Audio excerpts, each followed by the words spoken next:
আসসালামু আলাইকুম।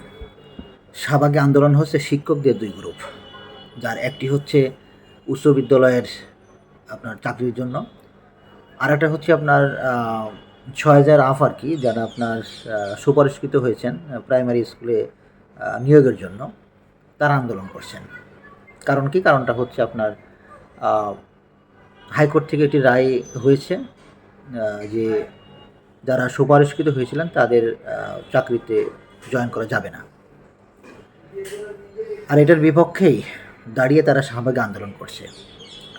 এই আন্দোলনে খুব ইন্টারেস্টিং একটা ব্যাপার হচ্ছে যে এখানে একজন ভাই এসেছেন হিজাব পরে, সাদা হিজাব পরে খুবই সুন্দরভাবে। তিনি এসেছেন সুদূর গোপালগঞ্জ থেকে।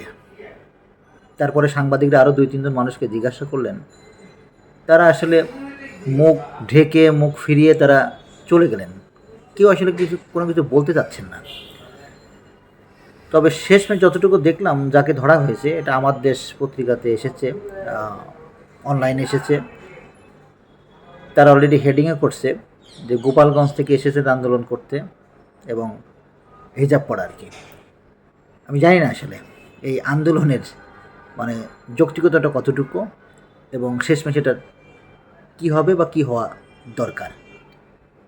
তবে এতটুকু আমি বিশ্বাস করি যে ঢাকা শহর শাহবাগ এখন কিন্তু একটা দারুণ মানে আন্দোলনের শহর হিসেবে এখন বিবেচিত হচ্ছে আর কি।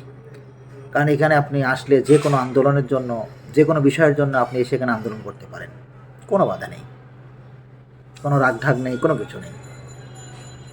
হ্যাঁ হ্যাঁ, আপনারা যদি কোনো আন্দোলনের, আপনারা যদি কোনো চাওয়ার থাকে, যদি না পান, চলে আসতে পারেন শাহবাগে, এসে আপনার কথাও বলে দিতে পারেন। প্রয়োজনে আপনি আরও ২-৪ জন মানুষকে নিয়ে আসতে পারেন, যেহেতু এখন ২-৩টা আন্দোলন চলছে। এই সময় আসলে পারে আরও আন্দোলনটা ভালো জমবে বলে আশা করি। সবাই ভালো থাকবেন। আসসালামু আলাইকুম।